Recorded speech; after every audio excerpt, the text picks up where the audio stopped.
Hey guys and gals, this is George, the Shade Tree Fix-It Man, and this video is for a friend of mine on YouTube. He goes by the name of JawTooth. His actual name, and I hope he doesn't mind me using it, his real name is Brian. But he has a problem with the Briggs & Stratton push mower.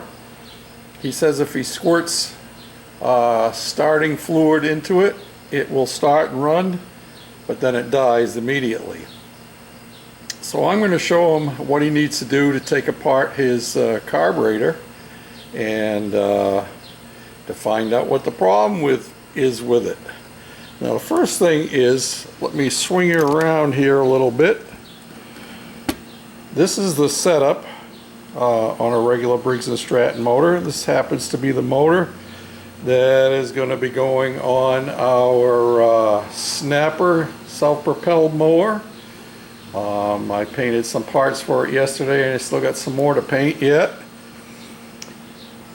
Well, you can see the way it's set up here, and I'll point out a couple of things on here. To remove the carburetor, which is something that he will need to do, the first thing to do is take your air filter off like this. There are two bolts that you have to remove to take the carburetor and fuel tank off, and the reason you have to take the carburetor and the fuel tank off, which will become more readily evident when we get into tearing the other one apart, is that the float bowl for this carburetor is actually part of the tank. But there's just two bolts. There's one right here, which is, if my memory serves me correctly, is I think a 1/2 inch or maybe a 7/16. And then there is one more right here. And those are the only two bolts you have to take off. And then this back in here actually just slides off of the intake manifold, and all you have to disconnect after you have done that is this throttle rod right here has to come off. And when you pull the fuel tank and carburetor assembly off, all you have to do is tip it up, because this lever has an elbow in it. Let me show you another one. This piece here is the piece that goes across here like this. You don't have to take that off. You're only going to unbolt the one bolt that goes here. But all you have to do on the carburetor itself is disconnect this rod right there. See that? And so you'll tip it up and then pull it up. So that's how that comes apart. Now let's go back over to the bench. Okay, now we're back at the bench, and you can see here that rod will come out of this little hole right here.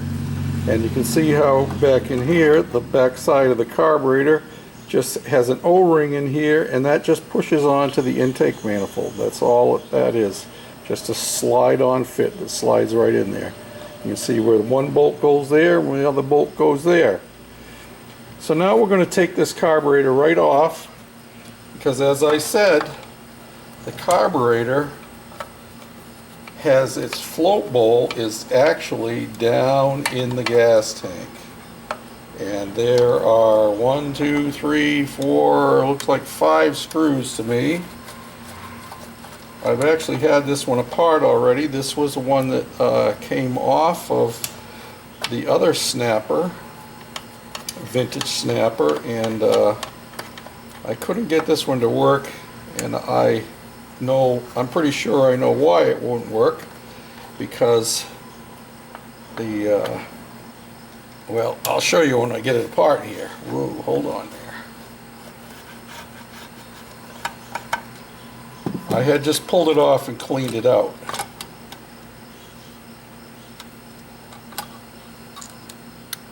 Okay, now you notice when it comes up out of here that there are two screens here, and I had cleaned those out using carburetor cleaner, squirted down in here, squirted down in there. And it has this unit here. This is effectively the diaphragm for the float bowl. And let me see if I can get this to come down out of here now. Well, I can't take it off of there at the moment. But I think what's happened with this one here is these flaps here, there's one here and another one over here, because this has kind of gone bad, they don't have the flexibility, or they have too much flexibility, and so they're not blocking and unblocking the fuel flow. But let's look at the bottom of the carburetor. Yeah, it is actually the bottom of the carburetor, even though it's made right into the fuel tank. You can see this spring here that goes, and the best way to put it together, if you take it apart, JawTooth, is to just put that back on there, put the gasket on here, and then slide it together. But you'll notice that the float bowl itself actually is right here. That's the float bowl. And I was quite confident that this one was going to run, because when I took it apart, this one had a lot of water down in there. And I cleaned it all out well and cleaned the rest of it out. But like I said, the diaphragm was still malfunctioning. And I'm going to still fix this eventually. I'm going to get a new gasket for it. And I'm sure it will work. But my guess is, JawTooth, that on yours, probably the problem is that there is either too much dirt down in here, or there is even water in there as a result of condensation from ethanol gas, or that, and as well there could be water down in here, and these screens on the bottom of the carburetor may not be clean. They may be plugged up. And you can actually, well, I'm not going to try, these can be taken off, but I'm not going to try and take them off, because these are probably 30 years old, and if I try to take them off, they're probably going to break. So I'm not going to mess with them.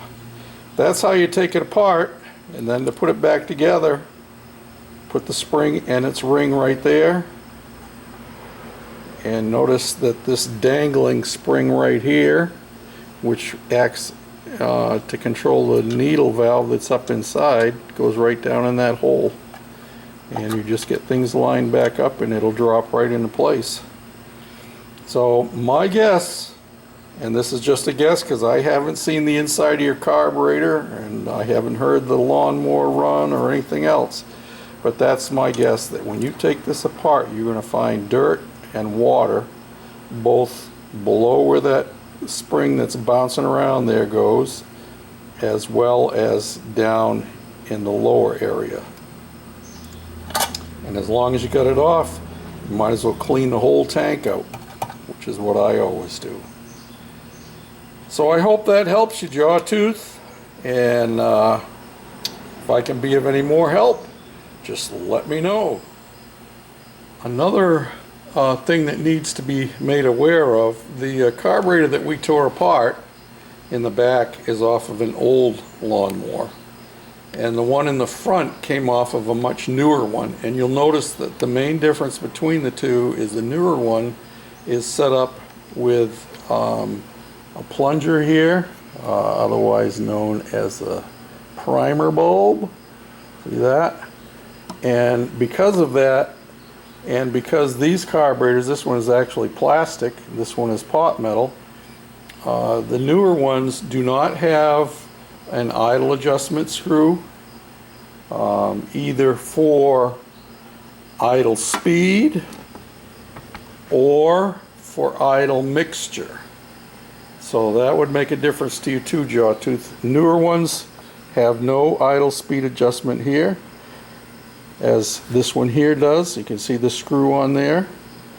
And this one, being an older one, has the idle fuel mixture adjustment. And if you have an older one, JawTooth, you need to take this right out, take this apart, and clean it really well. Use a wire brush or something like that, and squirt some carburetor cleaner through there while you have it apart. These don't have that. These are set so that all they do is run on high speed. There's no throttling down. They don't have a throttle cable on them at all. So yeah, that's the difference between a newer one and an older one. And for all of the rest of you, my friends on YouTube, thanks so much for watching. And I need to make one more note. I've had a few new subscribers lately, and some of them do not have a connection in their site to be able to send a personal message. And I always like to send a personal message to folks who subscribe to my channel. But for those of you who don't have that, and I'm not able to send you a personal message, I thank you very much for subscribing to my channel. And I always appreciate the comments on the videos when you view them. You don't have to, but I enjoy them. And that's a large part of what my channel is for me. I enjoy interacting with the folks. So thank you all of my subscribers and all of my friends. I appreciate you very much. Till next time, this is George, the Shade Tree Fix-It Man, saying thanks for watching. Bye now.